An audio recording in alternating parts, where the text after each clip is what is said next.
අත්ථවාලේසු අත්‍රා ගච්ඡන්තු දේවතා සද්ධම්මං මුනි රාජස්ස සුනන්තු සග්ග මොක්ඛදං ධම්ම ශ්‍රවණ කාලෝ අයං භදන්තා ධම්ම ශ්‍රවණ කාලෝ අයං භදන්තා ධම්ම ශ්‍රවණ කාලෝ අයං භදන්තා නමෝ තස්ස භගවතෝ අරහතෝ සම්මා සම්බුද්දස්ස නමෝ තස්ස භගවතෝ අරහතෝ සම්මා සම්බුද්දස්ස නමෝ තස්ස භගවතෝ අරහතෝ සම්මා සම්බුද්දස්ස යංච භික්ඛවේ චේතේති යංච පකප්පේති ආරම්මන මේතං හෝති විඤ්ඤානස්ස ඨිතියාති.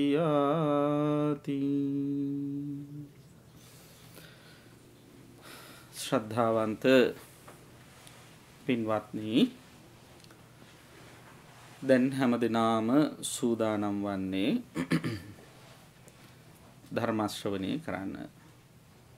අද පින්වත් රවිරාජ් වෛද්‍යතුමාන්ගේ නිවසේ මේ හැමදෙනාම එකතු කරගෙන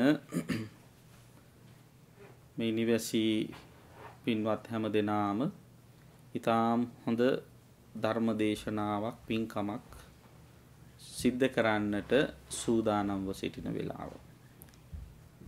මේ වෙලාවේ ධර්ම දේශනාව සඳහා මා පින්නතුන්ට කියලා දෙන්න බලාපොරොත්තු වන්නේ සංයුක්ත නිකායේ සලායතන සංයුක්තයට අයිති චේතනා සූත්‍රය. මෙතන ඉන්න ගොඩාක් අය මේ කියන වචනේ අහලා තියෙනවා නේද? චේතනා අහලා තියෙනවා නේද? චේතනා පරිසුද්ධ වේ නම් කියලා තියෙනවා නේද? චේතනා කියන වචනේ තේරුම සරලම තේරුම මොකද්ද? සිතිවිලි කියන එකයි. සිතිවිලි හටගන්නේ සිතේ. එතකොට සිතිවිලි නැතිව සිතක් පවතින්නේ නැහැ. දැන් අභිධර්මයේහි සිතිවිලි ගැන හඳුන්වන තැනදී මතක් කරනවා ඒකුප්පාද නිරෝධාච ඒකාලම්බන වත්තුකා චේතෝ යුත්තා ද්විපඤ්ඤාසා ධම්මා චේතසිකා මතා කියලා. මේ සිතිවිලි වල ස්වභාවය මොන වගේද? ඒකුප්පාද එකටමයි උපදින්නේ. එකටමයි උපදින්නේ කියන්නේ මොකක් එක්කද උපදින්නේ? සිතිවිලි හැමතිස්සෙම උපදින්නේ සිතත් සමගමයි. නිරෝධාච එකටමයි නැති වෙන්නේ. නිරුද්ධ වෙලා යන්නේ එකටමයි. එතකොට සිත සමගමයි නැති වෙන්නේ. චේතෝ යුත්තා සිතෙහිමයි යෙදෙන්නේ. එහෙම යෙදෙන චේතසිකා චෛතසික ධර්ම සිතිවිලි ද්විපඤ්ඤාස 52ක් තියෙනවා.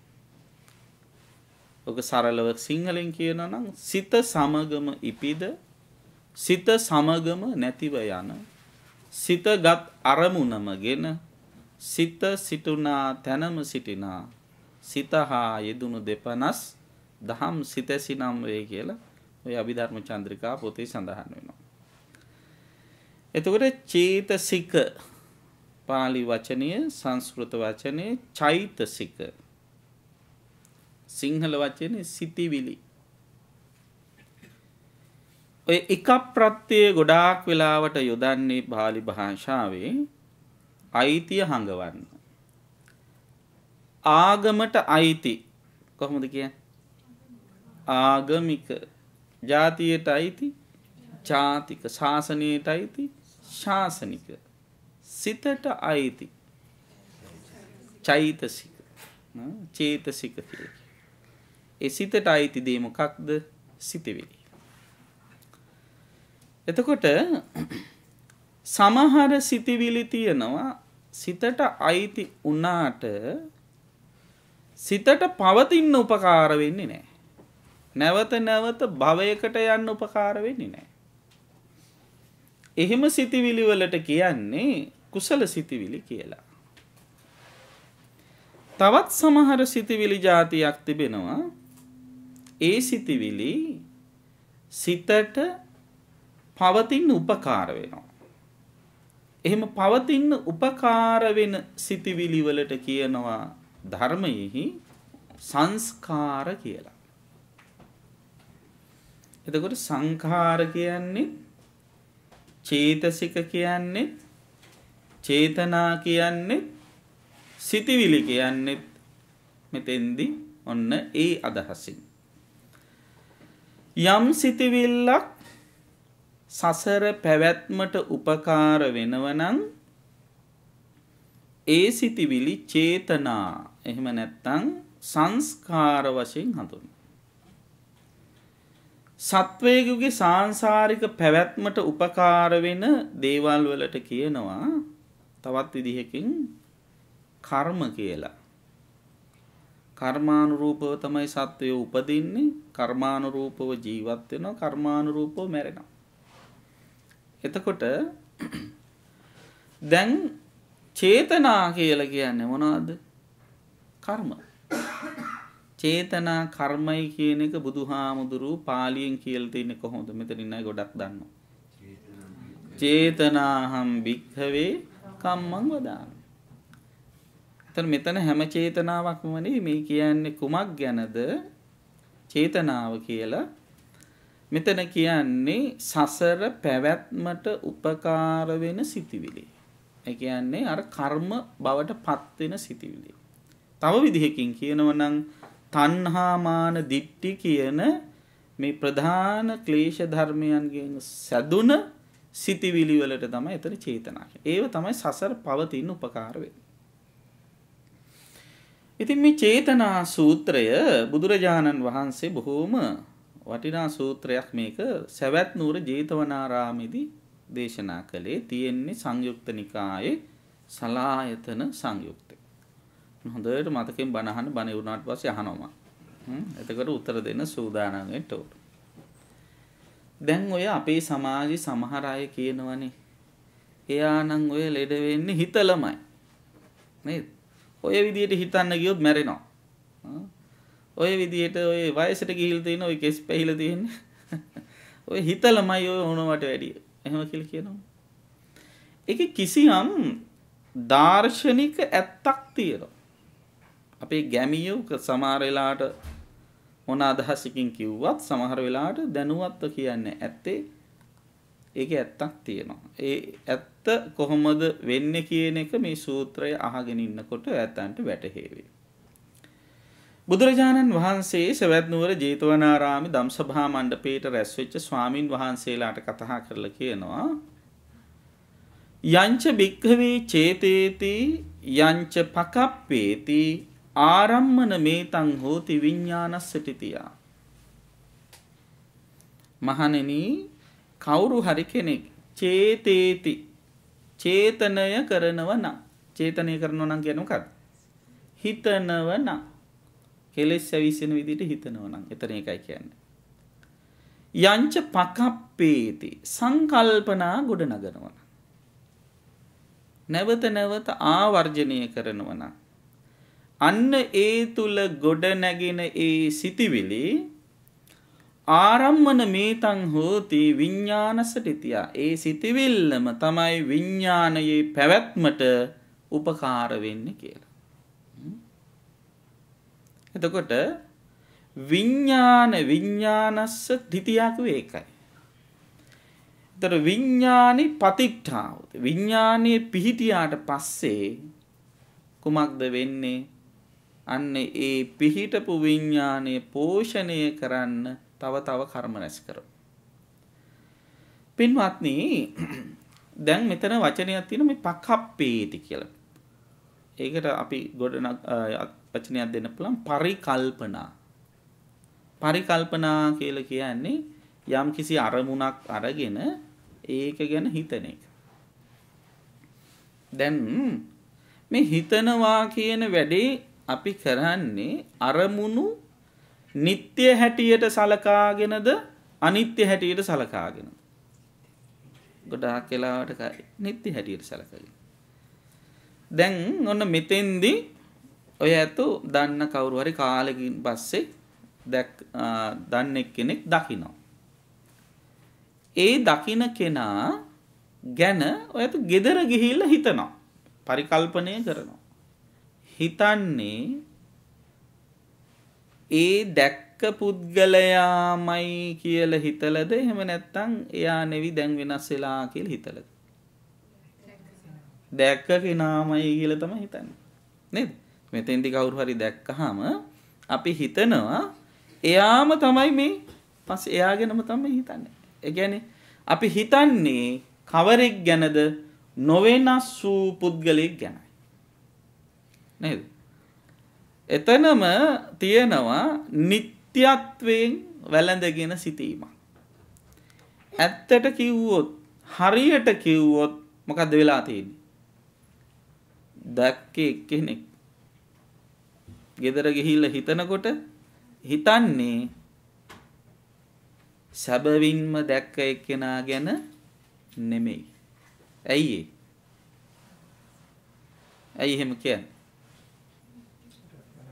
ඒ වෙනකොට දැක්ක එක්කෙනත් වෙනස් වෙලා ඒ පුද්ගලයාත් වෙනස් වෙලා මමත් වෙනස් වෙලා. ඒට සාමාන්‍ය දාර්ශනිකයෙක් කියලා තියෙනවනේ එක පුද්ගලයෙකුට එක ගඟකට බහින්න පුළුවන් එක වතාවයි. ඇයි ඒ? බහැලා ගොඩ එන කෙනා නෙවෙයි ඒ ඉන්නේ. බහින කෙනා නෙවෙයි ගොඩ ඉන්නේ.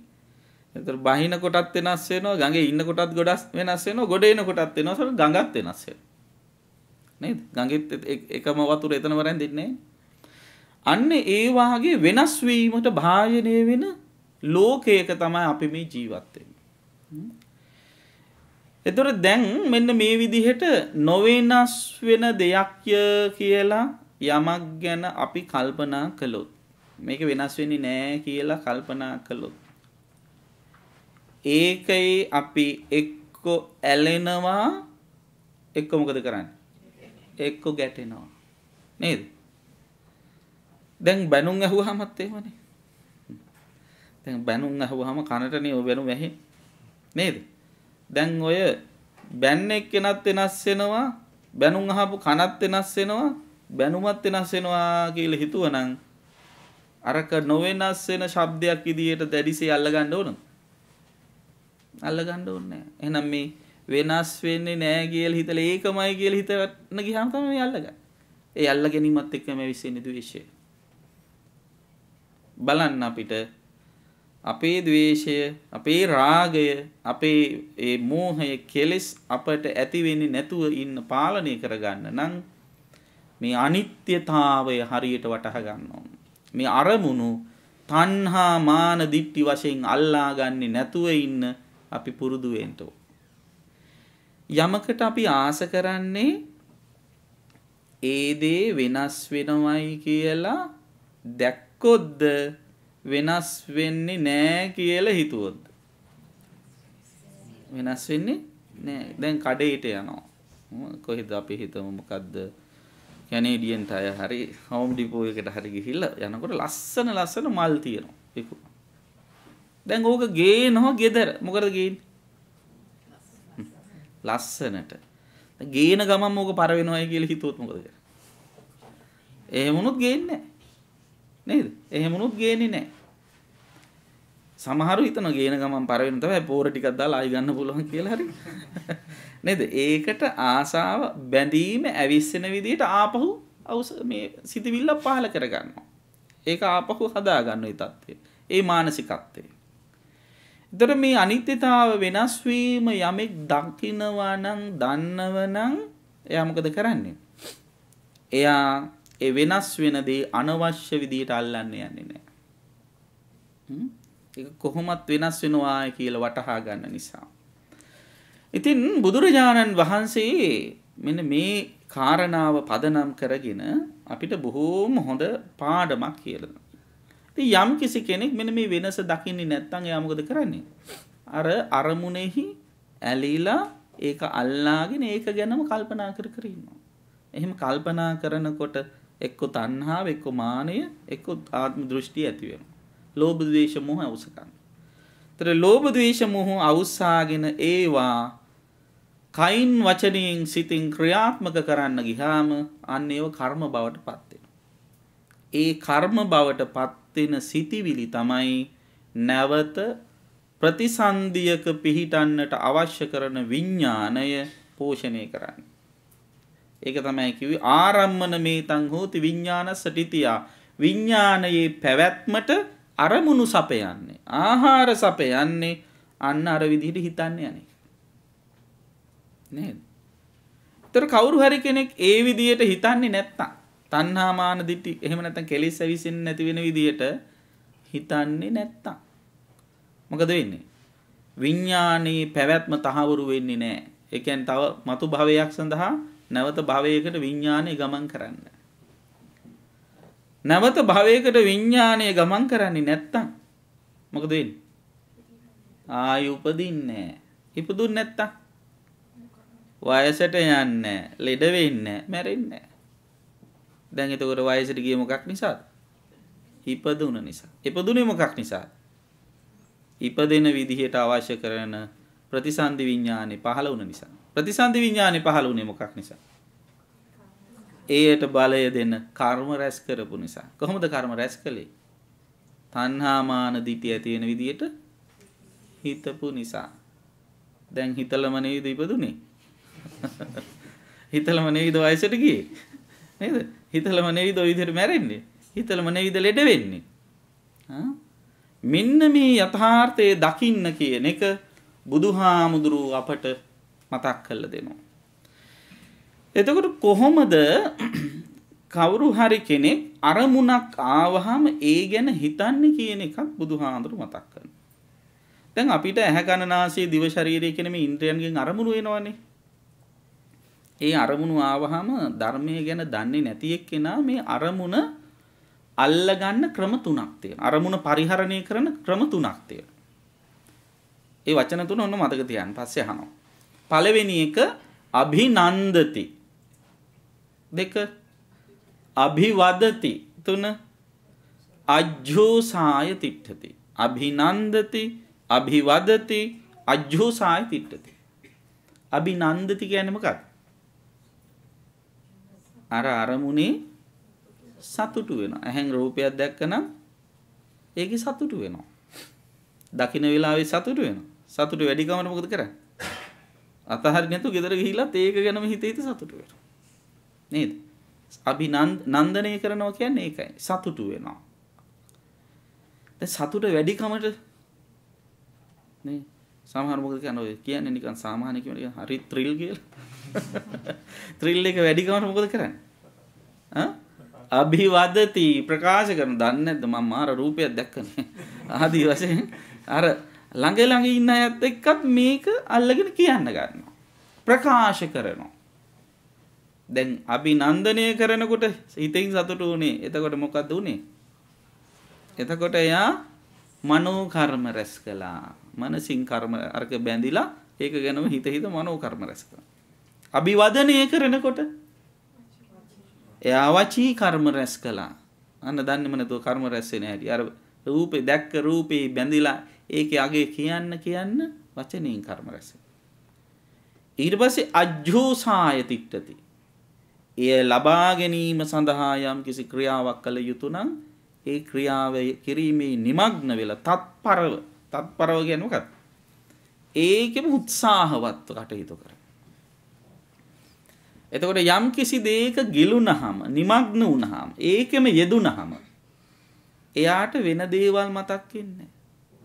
දැන් උදාහරණයකට ගන්න දැන් කවුරු හරි කෙනෙක් ටීවී එකකින් ටෙලි නාට්‍යයක් බල ඒකෙම නිමග්න වෙලා ඉන්න. මොකද වෙන්නේ? දැන් ගොඩක් අය ටෙලි නාට්‍ය බලන්න ගන්නේ කැම පිළ ගන්නත් එක්කනේ. නිකන් ඉන්නවා නේ කකාවක බල ඉන්නවා. ඕකේ නිමග්න වුණාම අජෝසාය තත්ත්වයටපත් වෙනවා. මොකද වෙන්නේ? බත් පිඟාන ඉවර වුණත් අත යනවා කට ළඟට. නේද? එතකොට එයාට අර ටෙලි නාට්‍යෙන් තොරව යමක් පේන්නේ නැහැ. තවත් උදාහරණයක් කියන්න. දැන් කවුරු හරි කෙනෙක් වතුර ටැංකියක වතුර පොරවලා ඔකට බහිනවා. බැස්සහම බහැලා ඉවරලා මෙයා S2 අරිනවා. S2 ඇරියාම යාට පේන්නේ මොනවද? වතුර. නේද? මූලිකවම පේන්නේ වතුර. ඕකට මහා මේ ගොඩක් දුර හිතන්න ඕන ප්‍රශ්න නෙවෙයි. දැන් එක සැරේටම නේද? සමහරු එහෙමයි වෙන්නේ. දැන් සමහර අය දැන් කිව්වහම මම මහ විශාල ගලක් අරගෙන එක සැරේටම වතුරට අතෑරියොත් මොකද වෙන්නේ කියලා කොන්න එකේ ලොකුවට හිතන්න ගන්නවා. මහා සද්දයක් ඇහෙන්න පුළුවන්, වතුර ඉහෙන්න පුළුවන්. ඔක්කොටම වැඩි කලින් එන්නේ ගල දෙමින එකනේ. නේද? අන්න ඒ වගේ දැන් සමහර අය ඕනෝට වැඩි හිතන්නේ. අනේ හිතන්න ඕන. දැන් වතුරට හැංගියට බහැලා ඉවර වෙලා S2 ඇරලා බැලුවාම ඉස්සෙල්ලම පේන්නේ වතුර. එයා එක එක පැති වලට හැරි හැරි මේ ටැංකිය බලනවා. හැරෙන පැත්තට පේන්නේ මොකද්ද? වතුරමයි. ඇයි එයා වතුරෙමයි නිමග්න වෙලා ඉන්නේ. අන්න ඒ වාගේ යම් කිසි කෙනෙක් රූපයෙම ගිලිලා ඉන්නව නම්, ඒ බැඳුන රූපයෙම ගිලිලා ඉන්නව නම් එයාට පේන්නේ මොකද්ද? ඒ රූපය විතරයි. වෙන රූප ගියත් පේන්නේ නැහැ. නේද? ඒ රූපයම විතරයි පේන්නේ. S2 අරගත්තත් ඒ රූපේ, වහගත්තත් ඒ රූපේ. අර කියන්නේ දැස පියාගත් කලමට මැවෙන්න පුරුව. ඔය අජෝසාය තත්ත්වේ ඉඳලා ලියපු සින්දුවක් ඔය. නේද? එතකොට මෙන්න මේ විදිහට රූපය අල්ල ගන්නවා. අල්ලාගෙන ඒ රූපය එයා මොකද කරන්නේ? ප්‍රාර්ථනා කරනවා. ඒ රූපේ ප්‍රාර්ථනා කරනකොට එයා දන්න අපරාධ කියන්න බෑව ප්‍රාර්ථනා කරන ලැබේවා කියලා හිතන පමණින් ලැබෙන්නේ නෑ කියලා එයා දන්නවා. එහෙම දැනගෙන එයා මොකද කරන්නේ? ඒ පැතු ඒ කැමති වූ රූපය ලබා ගැනීම සඳහා එයා මොකද කරන්නේ? අවශ්‍ය උත්සාහය දෙන සිතින් කයින් වචනෙන් වැඩ කරනවා. ඒකට නම් අපරාධ කියන්න බෑ මහන්සි වෙන්න. නේද? නිවන් සැප ලැබේවා කියනකොට ලැබෙන ඊළඟ ලැබේවා කියලා සාදුකාරයක් දෙන්න නිකන් ඉන්නවා. හැබැයි මේ වාගේ අරමුණු ලබා ගැනීමට උවමනා වුණාම ඒ සඳහා වෙහෙසෙනවා, මහන්සි වෙනවා, වැඩ කරනවා.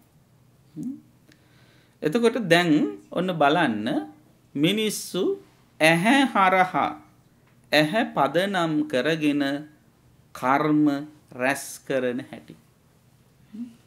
දැන් එතකොට මොකද වුනේ? අන්න විඥානයෙහි පැවැත්මට මතු විපාක දිය හැකි විඥානයක් ගොඩ නැගීමට අවශ්‍ය කරන කර්ම රැස් කළද. දැන් අපි සිහිනුවණින් කටයුතු කළේ නැති වුණොත් දෛනික ජීවිතේ වැඩි හරියක් කරන්නේ ඕවනේ. හොඳට කල්පනා කරලා බලන්න. මම නිවනට ඕන තරම් වැඩ කරගෙන තියෙනවා. නේද? මං අටපිරිකර පූජා කරලා තියෙනවා, කටින පින්කම් කරලා තියෙනවා, සාංගික දාන දීලා තියෙනවා ආදී වශයෙන් හිතුවට සිහිනුවණින් දවසේ කටයුතු පරිහරණය නොකරන තරමට කෙනෙකුගේ හිත තුළ මොනතරම් කෙලෙස් කන්දරාවක් පහළ වෙනවද කියලා බලන්න. මෙන්න මේ తත්වය පාලනය කර ගැනීම සඳහා තමයි පින්නතුනි බුදුරජාණන් වහන්සේ අපට මේ අරමුණු පරිහරණය කරනකොට යෝනිසෝ මනසිකාරය පුරුදු කරන්න කියලා නිතරම උගන්වලා තියෙනවා. මොකද යෝනිසෝ මනසිකාරය කියන්නේ? සිහිනුවණින් මෙනෙහි කිරීම, කල්පනා කිරීම. පින්වත්නි, යෝනිසෝ මනසිකාරයෙන් කල්පනා කරන්න ඕන හේතුවක් නිසා. මොකද්ද හේතුව?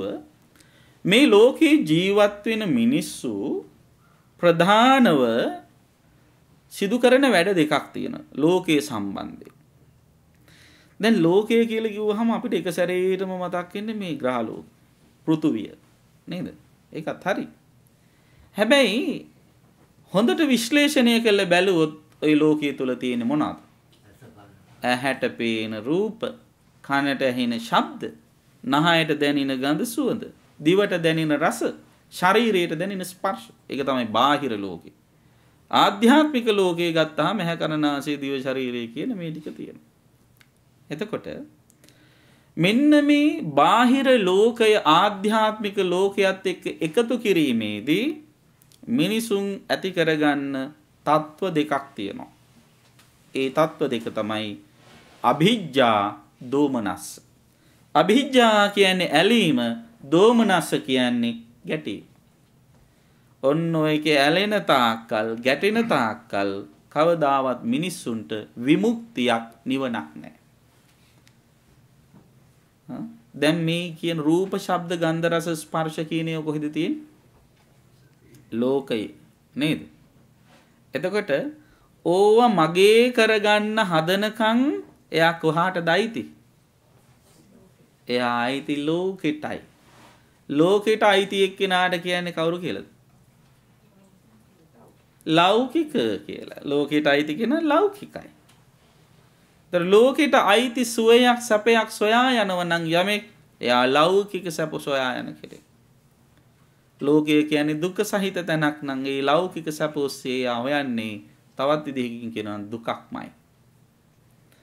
යමෙකුට ඕන මෙන්න මේ කියන තත්වයෙන් මිදෙන්න. ලෝකය කියන්නේ දුක් සහිත තැනක් නම් එයාට ඕනේ දුක අවබෝධ කරගෙන දුකෙන් ඈතර වෙන්න. දුකෙන් ඈතර එන්න නම්, ලෝකෙන් ඈතර වෙන්න නම් මොකද කරන්න ඕන? මේවාට තියෙන ඇලීමයි ගැටීමයි නවත්තන්න. විනය්‍ය ලෝකේ අභිජ්ජා දෝමනස්ස. ලෝකෙන් ඈතර වෙන කට්ටියට කියන්නේ කවුරු කියලාද? ලෝකෝත්තර කියලා. සාමාන්‍ය කතාවටත් කියනවා අපෝ මිනිහ මහ ලෝකෝත්තරය කියලා. ඒ කතාවත් නරක නෑ. නේද? ලෝකෝත්තරය කියන්නේ ඇලෙන තැන ඇලෙන්නේ නැතුව, ගැටෙන තැන ගැටෙන්නේ නැතුව ලිස්සල යන්න පුළුවන් නම් ඒකත් එක්තරා විදිහක ලෝකෝත්තරකමක් තමයි. නේද? ඉතින් අන්න ඒ తত্ত্বය ඇති කර ගැනීම අතිශයින්ම වැදගත්. ඒතර බුදුරජාණන් වහන්සේ මේ යෝනිසෝ මනසිකාරය පුරුදු කරන්න කියලා අපට උගන්වලා තියෙන්නේ ඇලෙන තැන නොඇලෙන්න, ගැටෙන තැන නොගැටෙන්න. අන්න ඒ සඳහා යෝනිසෝ මනසිකාරය තුළ ක්‍රියාත්මක වෙන ධර්මතා තුනක් තියෙනවා. ඒ ධර්මතා තුන පුරුදු කරන්න ඕන. මොනවද ඒ ධර්මතා තුන?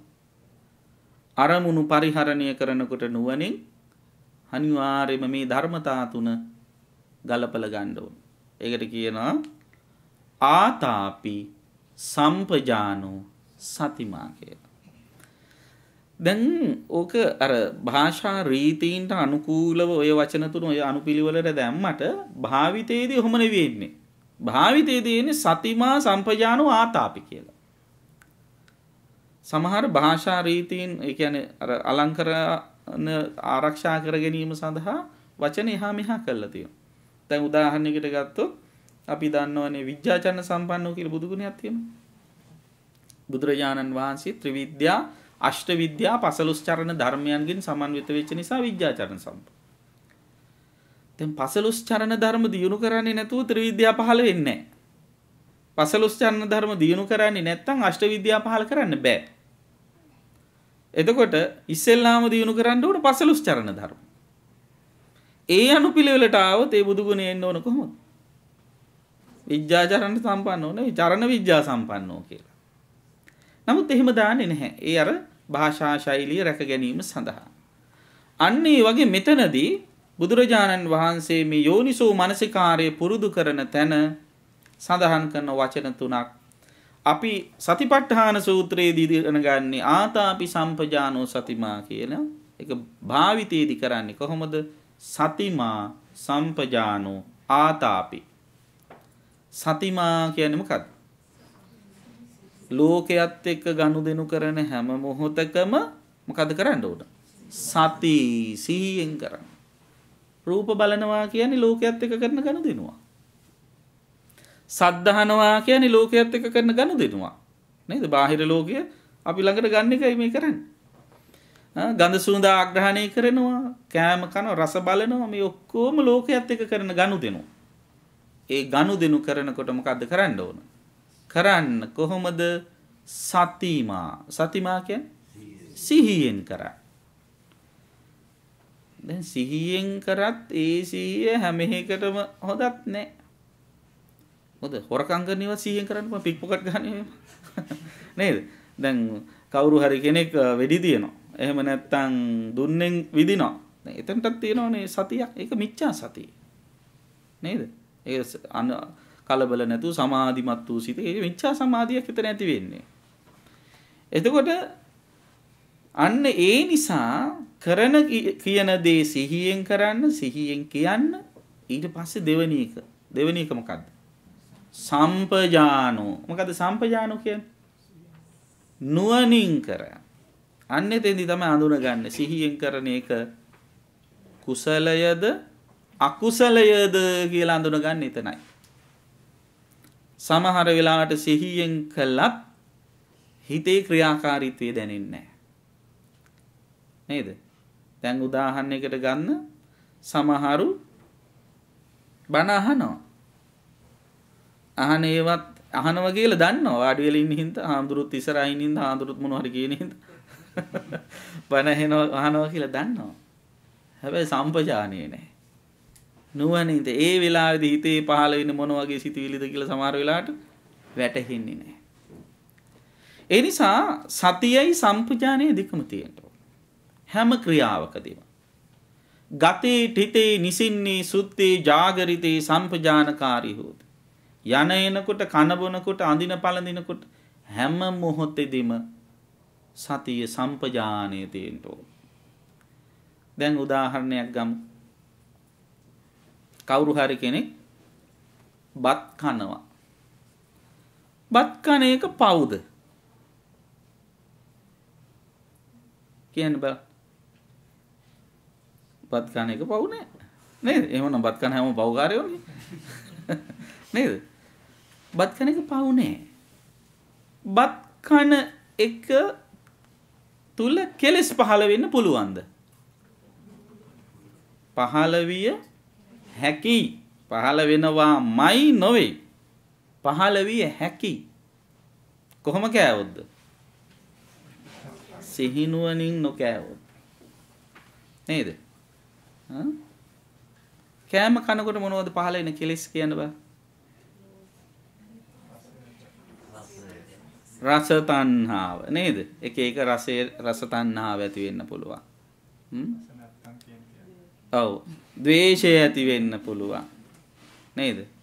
ඊට පස්සේ වෙන ගෙදරකට ගිහිල්ලා කානකොට මානිය ඇති වෙන්නත් පුළුවන්. අපෝ හැමදාම එළවලු දෙකයි බතුයි අපි එහෙමද ගන්නෙ? කියලා ඉවරලා නේද? ඔන්න අනිත් අයත් එක්ක සම්බන්ධ කරලා තමන් අපි එහෙම නෙවෙයි එළවලු 3-4ක් එක ගන්න බත් ගන්න මිනිස්සු අපි කියලා හිතෙන්න පුළුවන්. නේද? අන්න කෙලෙසෙන හැටි. දැන් බලාගෙන යනකොට කණ එකල් ලේසි වැඩක් නෙවෙයි. නේද?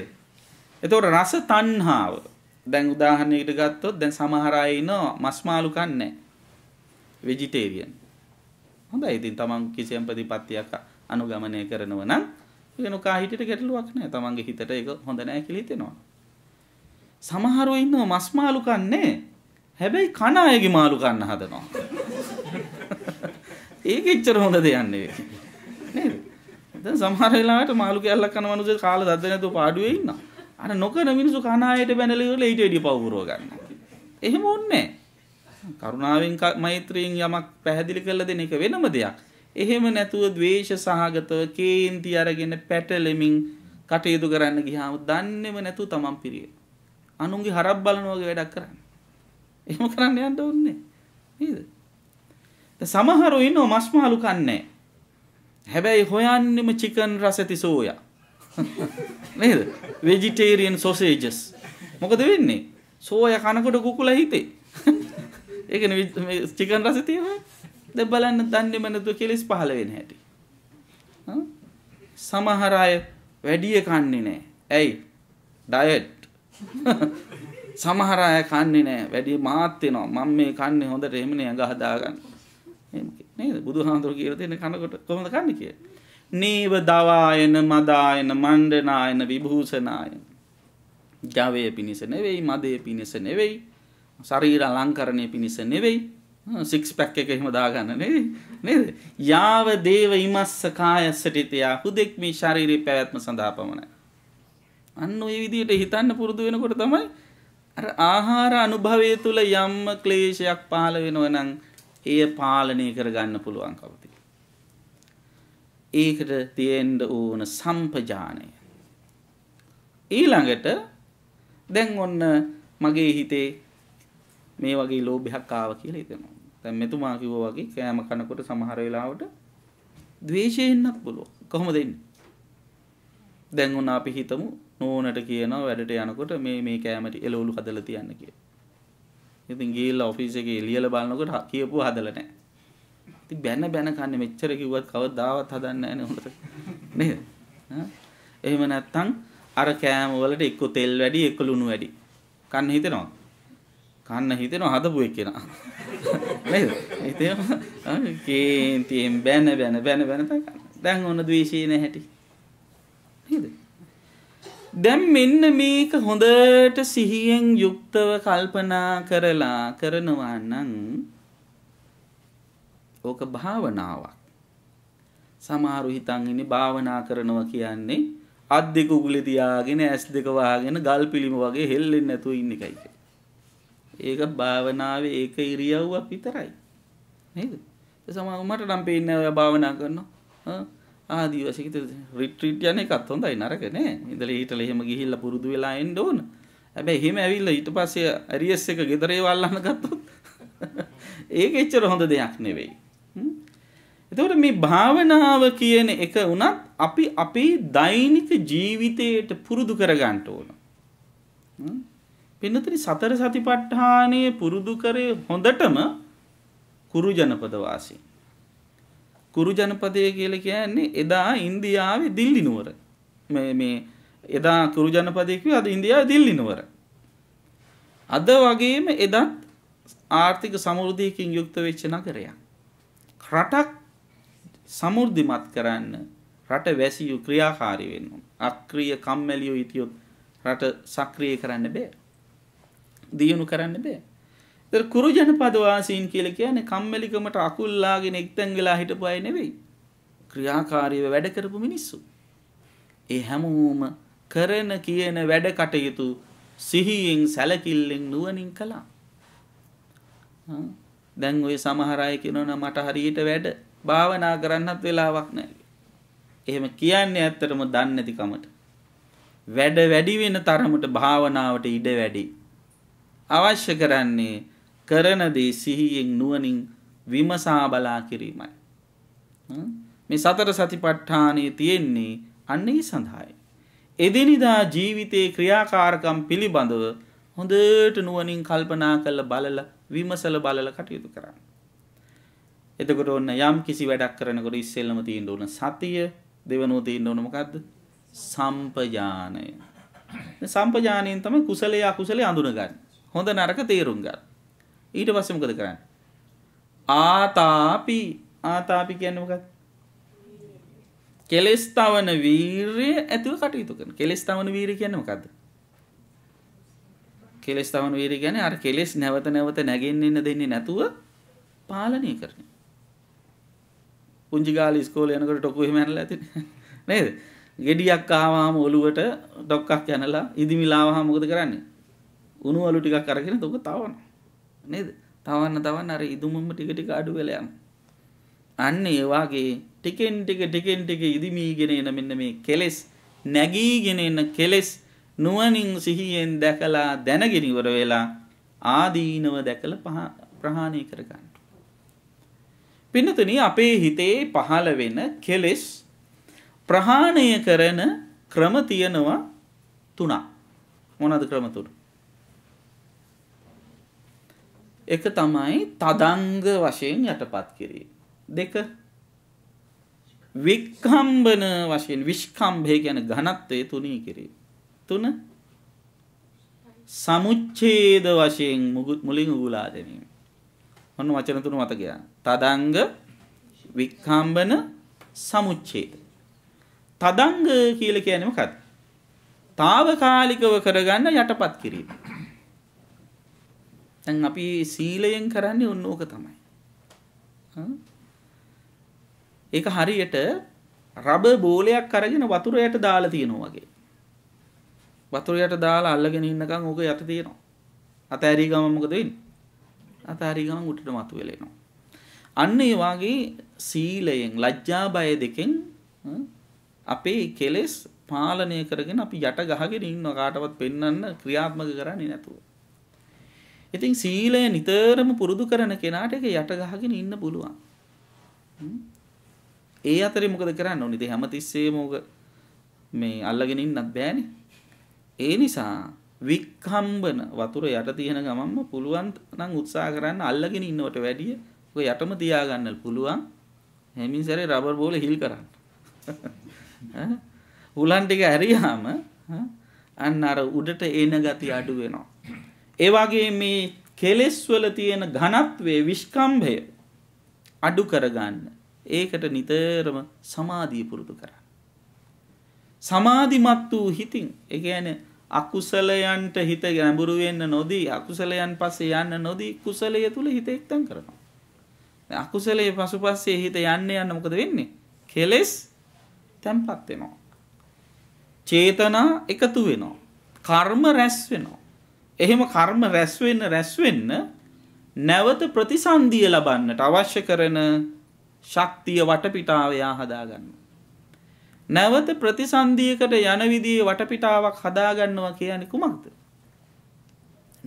නැවත දුකටපත් වෙන වැඩපිළිවෙලකුයි යා කරන්නේ.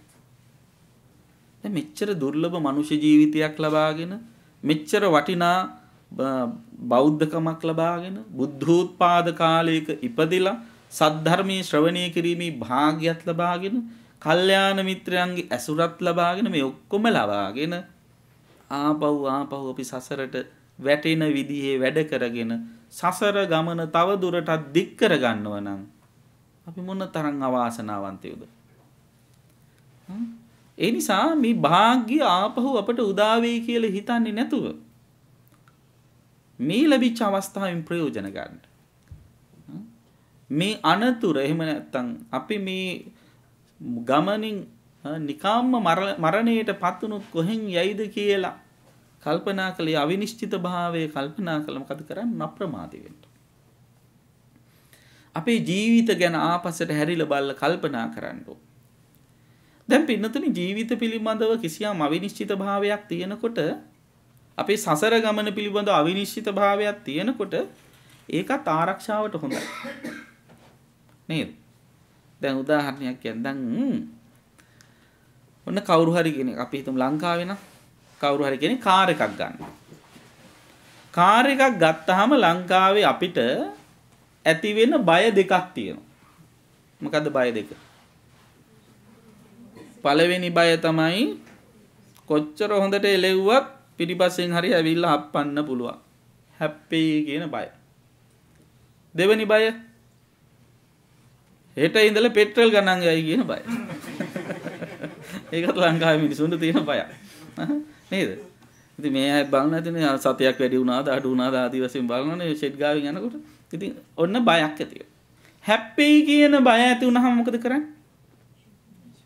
ඉන්ෂුරන්ස් එකක් ගන්නවා. නේද? ඒකල්ලා ලංකාවේ නම් කතරගම යනවා. ගිහිල්ලා එන ගමන් හැප්පෙන එක වෙනම කතාවක්. නමුත් මිනිස්සු ගිහිල්ලා ඒවා කරගන්නවා ආරක්ෂාවට කියලා. මිනිස්සු වාහන රක්ෂණය කරනවා. දේපල රක්ෂණය කරනවා. ජීවිත රක්ෂණය කරනවා. මිනිස්සු ඉන්ෂුව වෙනවා. ඇයි? මිනිස්සු ඉන්ෂුව වෙන්නෙම අන්ෂුව නිසා. ඒ වගේ තමයි අපේ ජීවිත හරිම අන්ෂුව. නේ? සෝතාපන්න ඵලයටපත් වෙන්නේ නැති තාක්කල් අපිට කියන්න බෑ අපි මැරිලා කොහේ යයිද කියලා. දැන් මෙතන මේ විදියට දන ගහගෙන වාඩි වෙලා සදහැසිතින් බණ ඇහුවට සෝවන් නොවුනොත් ලබනාත්ම අහසට අත් දෙක උස්සාගෙන අල්ලාහු අක්බර් කියන්නත් පුළුවන්. එහෙම කියන්නට බෑ කියලා ඒකාන්ත ප්‍රකාශයක් කරන්න බෑ. මම නම් අපායේ යන්නේ නැහැ. මම නම් නියත මිත්‍යා දෘෂ්ටිකෙක් වෙන්නේ නැහැ කියලා ඒකාන්තව කියන්න පුළුවන් අවම තරමේ සෝවන් ඵලයටපත් උනාට පස්සේ විතරයි. ඉතින් බෞද්ධ විදියට අපි උත්සාහවත් වෙන්න ඕන පුළුවන් තරම්. ඒක අපිට දැන් ලබා ගන්න පුළුවන්ද කියන එක අපි දන්නේ නැහැ. ලැබෙන වෙලාවක ලබා ගැනීම සඳහා ඒ සඳහා අපි උත්සාහ කරන්න ඕන. ඒ සඳහා අපි ප්‍රයත්නය දරන්න ඕන. ඒ සඳහා යෙදෙන්න ඕන. යෙදෙන්න නම් කෙලෙස් නැති කරන මාර්ගය තුල අපි කටයුතු කරන්න ඕන. තර කෙලෙස් නැති වෙන මාර්ගයේ කටයුතු කරන්න නම් කෙලෙස් ඇති වෙන ක්‍රමය අඳුන ගන්න ඕන. හිත තුල කෙලෙස් ඇති වෙන්නේ එතකොට මූලිකවම කුමක් කරහාද? මේ ඇහැ කන නාසය දිව ශරීරය කියන මේ ඉන්ද්‍රියන් හරහා. අන්න ඒ ඉන්ද්‍රියන් හරහා අරමුණු ආවහම ඒ අරමුණු තුල කෙලෙස් අවුස්ස ගන්න එපා. මතක තියාගන්න අවධාරණයෙන් මේ බුදුහාමුදුරුවෝ කියන්නේ රූප බලන්න එපා, සද්ද අහන්න එපා කියන එක නෙමෙයි. සමහරු හිතාගෙන ඉන්නවනේ ඇස් දෙක අරගෙන හිටියාම තමයි රූප පේන්නේ, ආවම තමයි කෙලෙස් ඇවිස්සෙන්නේ. ඇස් දෙක වහ ගන්නවා කියලා. ඇස් දෙක වහගත්තාම පේන්නේ නැද්ද? සමහරුන්ට ඇස් දෙක වහගත්තාම තමයි කවදාවත් දැක්කේ නැති රූප පේන්න ගන්න. ඒ නිසා මතක තියාගන්න මේ ඇස් දෙක වසා සිටීම එකට පිළියම නොවේ. කෙලෙස් ඇවිස්සෙන එක නවත්ත ගන්න ඇස් දෙක අරගන්න. හැබැයි අවධානයෙන් ඉන්න. යෝනිසෝ මනසිකාරයෙන් ඉන්න. නුවණින් විමසා බලන්න. කල්පනා කරලා බලන්න. අන්න එහෙම කල්පනාවෙන් අවධානයෙන් ඉන්න උත්සාහවත්. එහෙනම් අපේ කාර්යභාරය මොකද්ද? ඇහැ කන නාසය දිව ශරීරය කියන මේ ඉන්ද්‍රයන්ගෙන් අරමුණු ගන්නකොට ඒ අරමුණු වල කෙලෙස් ඇවිස්සෙන විදිහට සතුටු වෙන්න එපා. එහෙම සතුටු වුණොත් ඒක මොන පැත්තටද යන්නේ? තණ්හාව පැත්තට යනවා.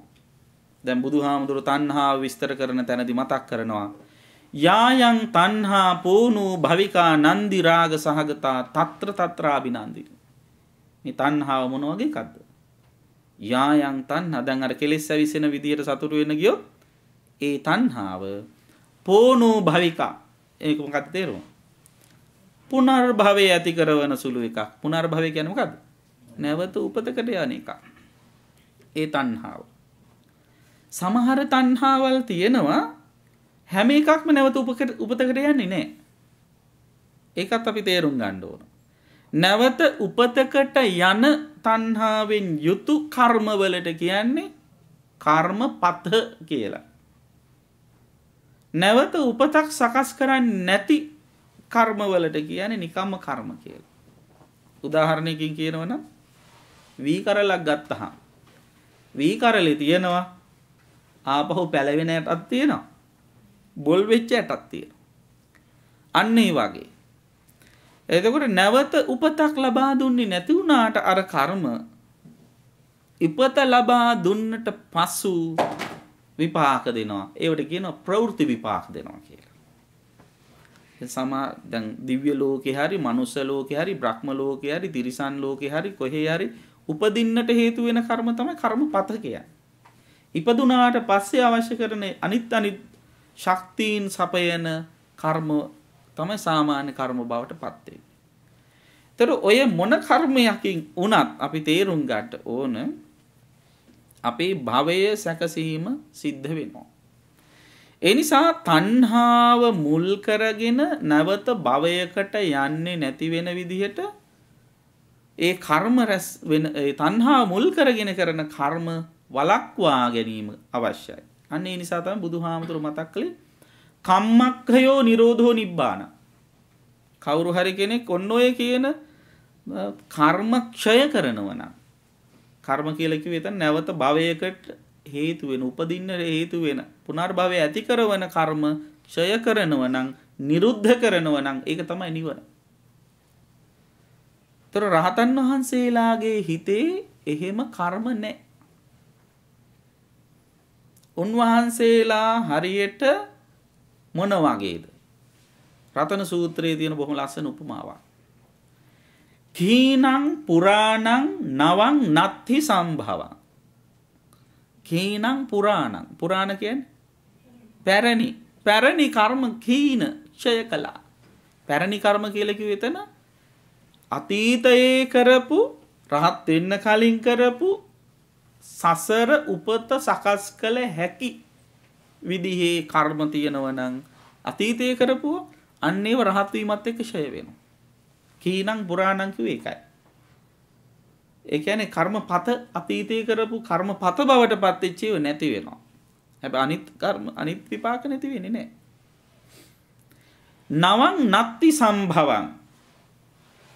නවත භවයකට යන නව කර්ම. නව කර්ම කියලා කියන්නේ අලුත් කර්ම. දැන් රහත් වුණාට පස්සේ කරන්නේ නැහැ. කීනං පුරාණං නවං නත්ති සම්භවං. විරත්ත චිත්තා ආයතිකේ භවස්මින්. නොයලුණු සිතකින් වාසය කරනවා ආයතිකේ භවස්මින්. නැවත භවයක නොයලුණු සිතින් වාසය කරනවා. තේ කීන බීජ අවිරුල් හිච්ඡන්දා.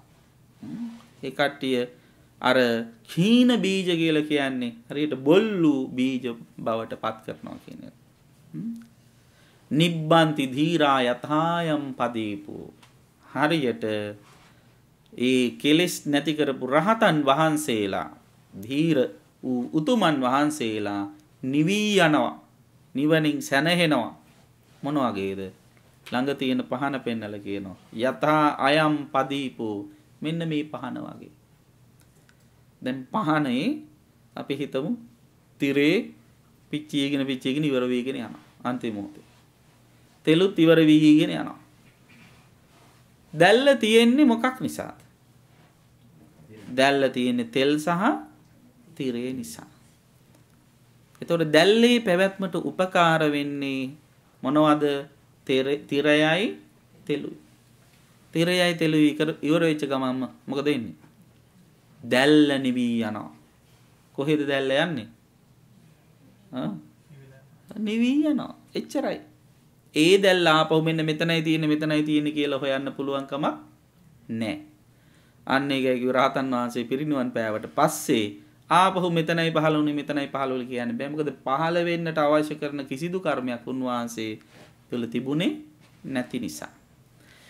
ඒ නිසා අන්න ඒ වාගේ අපි කටයුතු කරන්න ඕන. අපිට නිවන් දකින්න අවශ්‍ය නම් අර තණ්හාවෙන් යුතුව පෝනෝ භවික තත්වයට පත් වෙන නැවත භවයකට යන විදිහේ කර්ම රැස් කරන්න නැතුව ඉන්න ඕන. යායන් තණ්හා පෝනෝ භවිකා. නන්දි රාග සහගතා. ඔන්න වචනේ. නන්දි කියන්නේ සතුට. රාග සහගත සතුටින් ඇලී කටයුතු කරන්න යන්න හොඳ නෑ. මොනවයිද කටයුතු කරන්න යන්න හොඳ නැත්තේ? අර කියන රූප ශබ්ද ගන්ධ රස ස්පර්ශ කියන අරමුණු වල. එහෙම කටයුතු කළොත් නන්දි රාගයෙන් කටයුතු කළොත් తත්‍රාබිනන්දිනී දකින තැන්වල ඇලෙන්න ගත්තොත් මොකද වෙන්නේ? අන්නේ තුල තණ්හාව වැඩි වෙනවා. තණ්හාව වැඩි වෙලා ඒව අල්ල ගන්නවා. ඒව අල්ලා ගත්තාම මොකද කරන්නේ? ඒවා යලිත් ප්‍රාර්ථනා කරනවා. ප්‍රාර්ථනා කරන දේ මේ භවයේ ලබා ගන්න බැරි නම් මොකද කරන්නේ? ඊළඟ භවයේදී හරි ලබා ගන්න ප්‍රාර්ථනා කරනවා. නේද? ඒ දැන් සමහර අය පන්සල් ඇවිල්ලා ඒ තරුණ ජෝඩු නේද? අම්මයි තාත්තයි තරහන කැමති නැත්තම් විවාහෙට මොකද කරන්නේ? ඉතින් පහන් දෙකක් මූටු කරලා ප්‍රාර්ථනා කරලා කියනවා අනේ අපි දෙන්නට මේ භවයේ බැරි නම් ලබන භවයේ හරි එකතු වෙන්න ලැබේවා කියලා. නේද? පන්සල් වල හරියට මූටු කරපු පහන්. මොකද මේ වෙන මොකක්වත් නිසා නෙවෙයි. මේ භවයේ බැරි එක ලබන භවයේ හරි ගන්න. එතකොට අන්න ඒ විදිහට මිනිස්සු විවිධ කර්ම රැස් කරනවා. විවිධ දේවල් කරනවා. මොකටද? මේ භවය අපේක්ෂාවෙන්. මේ භවය බලාපොරොත්තු වෙන. ඉතින් බුදුහාමුදුරුවෝ දේශනා කරන එතකොට එයාට භවය ලැබෙනවා. භවය ලැබෙනවා කියන්නේ භවයේ පාල වෙනවා කියන්නේ ජාති ජරා ව්‍යාධි මරණ ශෝක පරිදේව දුක්ඛ දෝමන සුපායාස සියල්ලට ගොදුරු වෙන්න වෙනවා. ඒ දුකෙන් මිදෙන්න නම් කොහොමද කරන්න ඕනේ? යෝ තස්සායේව තණ්හාය අශේෂ විරාග නිරෝධෝ. අන්නේ තණ්හාවම අර තන තන ඇලිලා අල්ල ගන්න හිතෙන තණ්හාවම අශේෂ විරාග නිරෝධෝ. අවශේෂයක් ඉතිරියක් නැතුව නිරුද්ධ කළා දාන්න. ඒකට කියනවා සමුච්ඡේද කියලා. සමුච්ඡේද කියන්නේ මොකක්ද? මුලින්ම මුගුලලා දාන්න. දැන් මම කියවනේ කෙලෙස් නැති කරගන්න ක්‍රම දෙකක් ඉස්සෙල්ලා. මොනවද ක්‍රම දෙක? එක තදංග, දෙක වික්ඛම්බන. සමුච්ඡේද කියන්නේ මොකද්ද? මුලින්ම මුගුලලා දාන්න. අර යට ගැහිලා තියෙන කෙලෙස් ඔක්කොම මුගුලලා දාන්න. අශේෂ විරාග නිරෝධෝ. අන්න ඒ සඳහා පුරුදු කරන්න. ඒ විරාගයේ ඒ නිරෝධය සඳහා පුරුදු කරන්න කුමක්ද? ඡාගෝ පටිනිස්සග්ගෝ. ඡාගය කියන්නේ මොකද්ද? අතහැරීම. පටිනිස්සර්ජනි අතහැරීම පුරුදු කරන්න. අතහැරීම පුරුදු කරනවා කියලා කියන්නේ මේ තියෙන හැම දෙයක්ම දෙනවාම කියන එකම නෙවෙයි. එහෙම ඉන්න බෑ මිනිසුන්ට පවතින්න නම් මේ ලෝකේ යම් දේවල් උපකාර වෙනවා. හැබැයි ඒව නැතුව බෑ කියන ආකල්පෙන් බදාගන්න යන්නේ නැතුව ඒවා පරිහරණය කරන්න අවශ්‍ය මොහොතකදී ඒවා අතහරින්න පුරුදු වෙන්න. ඒත් එක්ක මේ අතහැරීම පුරුදු කරන්නට දෛනික ජීවිතයේදී දාන ධර්ම ආදී පින්දහම් සිද්ධ කරන්න. ඒ දාන ධර්ම ආදී පින්කම් සිද්ධ කරන ගමනේ යෝනිසෝ මනසිකාරයෙන් නුවණින් විමසමින් මේ අරමුණු වලට තියෙන බැඳීම අතහරින්න. අරමුණු වලට තියෙන ගැටීම අතහරින්න. රූප, ශබ්ද, ගන්ධ, රස, ස්පර්ශ කියන මේවාට තියෙන ගැටීම අතහරින්න. ඡාගෝ පටිනිස්සග්ගෝ කිව්ව එක. ඊළඟට මුත්‍ති අනාලයෝ මිදෙන්න. ආලය බැඳීමෙන් ඈත් වෙලා ඉන්න. ඒක තමයි නිවන කියන්නේ. අන්න ඒ නිවන සාක්ෂාත් කරගන්න කෙනා නිවී යන පුද්ගලයෙක්. එතකොට ඒ නිවන තියෙන්නේ කොතනද? නිවන සාක්ෂාත් කරගන්න පුද්ගලයා නිවී යන පුද්ගලයෙක් නිවනවා. මොනවද නිවන්නේ? කෙලෙස් ගිනි. කොහෙද තියෙන්නේ? හිතේ. එතකොට කෙලෙස් ගිනි නිව්වාම නිවන් දකින්නවා. නිවන එතකොට කොහෙද තියෙන්නේ? ඒත් හිතේ. නේද? නිවන වෙන කොහෙවත් තියෙන එකක් නෙමෙයි. දැන් සමහර ලංකාවේ උපාසකම්මල නම් හිතාගෙන ඉන්න කොහේරි තැනක කියලා. නේද? ඇයි ඔය සමහර ආන්දරු බණ කියනකොට කෙලින්ම නිවන් සැප ලැබීවා කියන්නේ නැතුව ඔක නිකන් సౌందర్యාත්මක විස්තරයක් කරනවා. කොහොමද? මේ පුණ්‍ය ධර්මයන්ගේ අනන්ත ආනුභාව බලයෙන් සංසාර සාගරයෙන් ඈතරව ලැබෙන නිවන් පුර රුවන් දොර විවර වේවා කියලා ප්‍රාර්ථනා කරනවා කියපු ගමන් ආච්චියම්මල හිතන්නේ ආයෙනම් බෝට්ටුවකිනුත් යන්න තියෙනවා. ඒ සාගරයෙන් ඈතර එන්න එපා. ඊට පස්සේ අර දොර අරගෙන යතුරු හොයා ගන්නත් ඕ. නේද? රුවන් දොර විවර කරගෙන ගියාට පස්සේ අන්තිමේදී හොයාගෙන යනකොට හවුස්ෆුල්. ඒ ගොඩක් අය නිවන් දැකලා ඉවරයි ඉඩ නැහැ. එහෙම එකක් නෙවෙයි නිවන කියන්නේ. නිවන කියලා කියන්නේ තමා තුල ඇතිවන නිවීමයි. බුරබුරා නැගෙන නැවත නැවත පැන එන මේ ක්ලේශ ධර්මයන් නිවී සැනහීමයි. අන්න ඒ තැනත්තා නිරන්තරයෙන්ම සැනසිලිදායක පුද්ගලයෙක් බවට පත් වෙන. හැමතිස්සෙම එයා සැනසෙනවා. අපි හැමෝම ගොඩාක් වෙලාවට කෙලෙස් නිවිල නැති නිසා රාග ගින්නෙන්, ද්වේෂ ගින්නෙන්, මෝහ ගින්නෙන් මේ කෙලෙස් ගිනි වලින් ඇවිලි ගිනිගම් නිමින් ඉන්නේ. අන්නේ ගින්න නිවා දාන කෙනාට තියෙන මහ විශාල සුවයක්. ඒක ඇති කරගන්න නම් මේ ලෝකයේත් එක්ක ගනුදෙනු කරද්දී කෙලෙස් අවශ්‍ය ගන්නේ නැතුව විඥානීය නැවත භවයකට යවන්නේ නැතුව ඉන්න ඕන.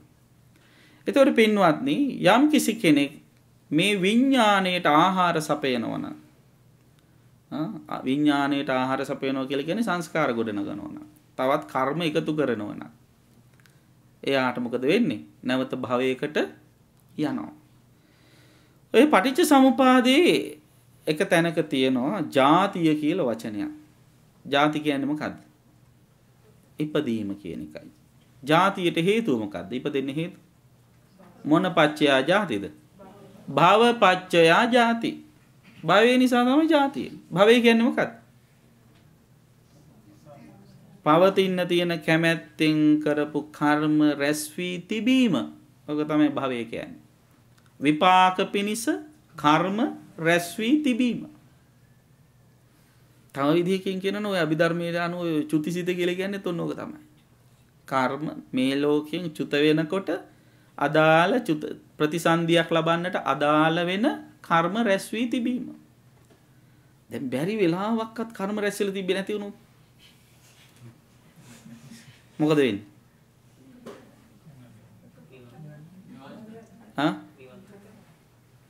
නැවත භවයක උපදින්නට අවශ්‍ය කරන කර්ම ඔය කියන විදිහට රැස් වෙලා තිබුණේ නැති වුණොත් දැන් අපි හිතමු ඕන්න කාට හරි දිව්‍ය ලෝකයක යන්න අවශ්‍ය එයා රහත් වෙලත් නැහැ එයා රහත් වෙලත් නැහැ හැබැයි දිව්‍ය ලෝකයක යන්න ඉපදෙන්න අවශ්‍ය කරන කර්ම රැස් වෙලා නැහැ එයාගේ හිතේ හැබැයි ගොඩාක් පින් කරපු එක්කනේ අන්තිම මොහොතේ මොකක් හරි අවුලක් කියලා එහෙම කර්මයක් රැස් වෙලා නැහැ මොකද වෙන්නේ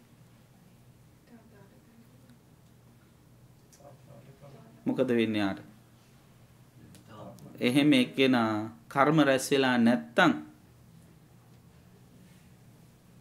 උපදින්නේ නෑ නෙවෙයි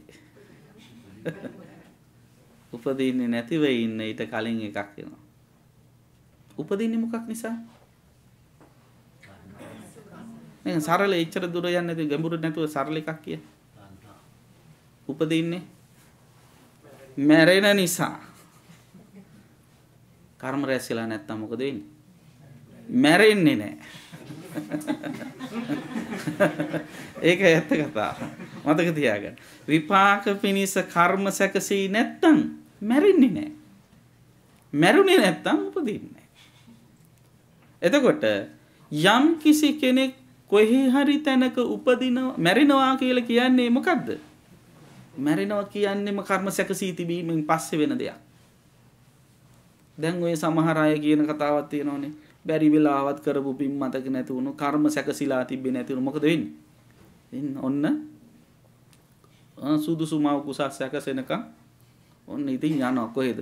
ආකාශේ පාවිවි ගිහිල්ලා යන්නෙත් ඔය කොහේ හරි අනුරාධපුරේ ජයශ්‍රී මහ බෝධිය පැත්තේ නේද? අර මෙහෙ ගිහිල්ලා ඊට පස්සේ උපදින්නට සුදුසු මව කුසස් සැකසිච්ච ගමන් ටක් ගාලා රිංග ගන්නවා කිව්වේ.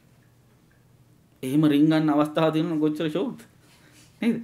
එහෙම කැමැති සුදුසු තැන් බල උපදින්න පුළුවන්කම තියෙනවනම් කවුද නරක තැනක උපදින්නේ? එහෙම හැකියාවක් නෑ. එතකොට කවුද මේ පාවෙවි යන්නේ? හිතන්න. පාවෙනවා කියනකොටත් එතන යමක් තියෙනවද නැද්ද? තියෙනවා.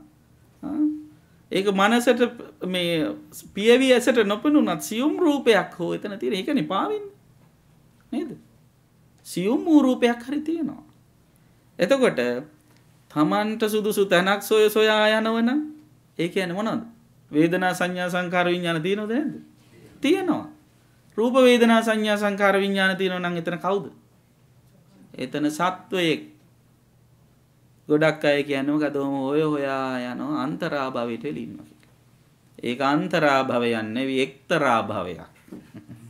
මතක තියාගන්න. ඒක භූතාත්මයක් වෙන්න පුළුවන්, ප්‍රේතාත්මයක් වෙන්න පුළුවන්. අර අන්තිම මොහොතේ චුතිසිතේ පහළ වෙච්ච සුළු වෙනස් වීම තුල කෙටි විපාකයක් විදිහට සමහර නරක තැනක ඉපදිලා ඊට පස්සේ ඒ කර්ම ශක්තිය අවසන් වූ පසු ආපහු හොඳ තැන්වල යනවා.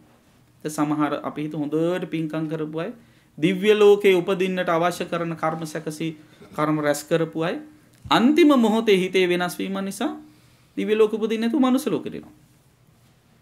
අර පුරුද්ද නිසා ඊටාම හොඳට මනුස්ස ලෝකේ ඉන්න කාටවත් කරදර කර නැතුව සංසාර පුරුද්දත් එක්ක ඉන්නවා. ඉඳලා ඉවර වෙලා එයා ජීවිතේ වෙන අතීත භවයකදී කොහේදී හරි කරපු බරපතල කර්මයක් ඉස්මතු වෙලා එනවා. මොකද මෙයාව ගලවගෙන යන්න ඕන හින්දා. අර අනිත් හොඳ කුසල කර්මය විපාක දෙන්න ඉස්මතු වෙලා එද්දී ඒත් එක්කම උපඝාතක උපච්ඡේදක කර්මයක් එනවා මෙයාව අතරින් ගලවන්න. එහෙම ගලවලා එයා හොඳ තැනකට අරන් යනවා. ඔන්න ඔය කර්ම න්‍යාය හරියට දන්නේ නැති එකනා බාහිරව දුර ඉඳලා බලාගෙන ඉඳලා කියනවා අයියෝ හොඳ කරන මිනිස්සුන්ටමනේ කරදර වෙන්නේ.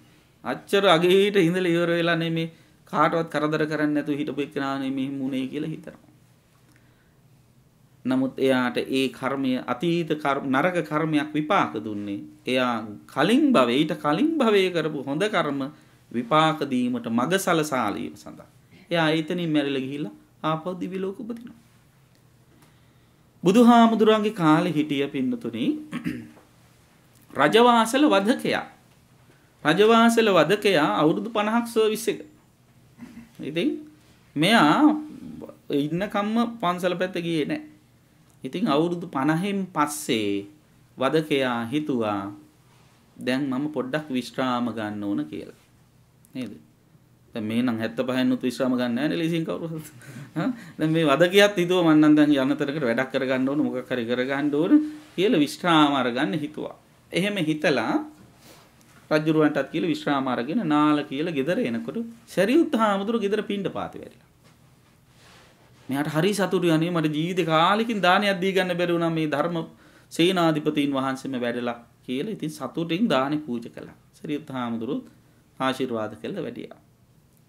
එදා දවල් කාලේදී මෙයාට එක සැරේටම heart attack එකක් ඇවිල්ලා බොහොම අමාරු වුණා. ඉක්මනටම කිව්වා සරියුත් හාමුදුරුවෝ එක්කගෙන එන්න කියලා ගෙදර අයට. සරියුත් හාමුදුරුවෝත් ඉතින් පණිවිඩය ලැබිලා වැඩියා. සරියුත් හාමුදුරුවෝ මෙයාට කියනවා එහෙනම් තෙරුවන් සරණ යන්න නමස්කාරය කියන. ඉතින් මෙයාත් වැඳගෙන නමස්කාරය කිව්වා. ඊට පස්සේ තෙරුවන් සරණ දුන්නා. තතියම්පි සංඝං සරණං ගච්ඡාමි කියනකන් ගියා. පානාදිපාතා වේරමණී කියනවත් එක්කම මෙයාගේ දිව කඩා වැටුණා. කඩා වැටුණා කියලා ඊට වැටුණා නෙවෙයි. දිව අප්‍රාණික වෙලා ඒක ගියා ගන්න බැරුණා. ඒත් එක්කම එයා මැරුණා. මැරිලා ගිහිල්ලා දිව්‍ය ලෝකෙ ඉපදුණා. දැන් රජවාසල වධකයා මැරුණා කියලා මුළු රට පුරාම පැතිරුණා. හැමෝම කතා වෙන්න ගත්ත මෙච්චර මිනිමරුව මිනිහා ගිහිල්ලා දැන් අපායේ දුක් විඳින්න ඇති කියලා. මේ කතාව බුදුරජාණන් වහන්සේගෙන් විමසුවාම බුදුහාමුදුරු කියන නෑ එයා දැන් දිව්‍ය ලෝකේ ඉන්නේ. අවසාන මොහොතේදී එයාගේ හිත හැදුව ධර්මසේනාධිපතින් වහන්සේ කියලා. හැබැයි ඒක පොඩි කර්මයක් විතරයි. එහි ටික කාලයක් ඉඳලා ආපහු අර පරණ කර්ම ඉස්මතු වීම වශයෙන් නැවත අපායගාමී වෙනවා කියලා බුදුහාමුදුරු අවධානය කළා. දැන් බලන්න දැන් සරියුත් හාමුදුරු මුණ ගැහුනේ නැත්තම් සමහර වෙලාවට කෙලිම යන්නේ අපායේ. ඒ මුණ ගැහිීමේ තුල අන්තිම සිතවිල්ල වෙනස් වීම තුල හොඳ තැනක ඉපදුනා. ඒ කර්ම ශක්තිය කෙටි ඒ කර්ම ශක්තිය ගෙවුන ගමන්ම ආපහු නරක තැනකට යන්න වෙනවා. ඉතින් ඔය විදිහට එක එක තැන්වලට මාරු වෙන්නේ මොකක් නිසාද? කර්ම තියෙන නිසා. නේද? දිව්‍ය ලෝකෙට මාරු වෙන්නේ, බ්‍රහ්ම ලෝකෙට මාරු වෙන්නේ, මනුෂ්‍ය ලෝකෙට මාරු වෙන්නේ ඔක්කොම කරන්නේ මොකක් නිසා? කර්ම තියෙන නිසා. අන්නේ කර්ම කවුරු හරි කෙනෙක් ක්ෂය කළොත් නැති කරලා දැම්මොත් ඒක තමයි නිවන. ඒතර ඒ නිවන මෙන්න මේකයි කියන එක ප්‍රත්‍යඥ අපිට එක සැරේටම තේරෙන්නේ නැහැ. ලෝකෝත්තර තත්වයක් ලෞකික වචන වලින් විග්‍රහ කරන්න බෑ. ඒකත් අපි තේරුම් ගන්න ඕන. නිවන කියන්නේ ලෝකෝත්තර තත්වයක්. අපි මේ ඔක්කොම විස්තර කරන්නේ සම්මුතිය පිහිටලා ලෞකික වචනත් එක්ක. එතකොට එහෙම තැන ඒ ලෞකික වචන වලින් ගම්ම්‍ය වෙන අදහස් වෙන දේ අනුව වැරදි විදිහට හිතන්නත් උතන.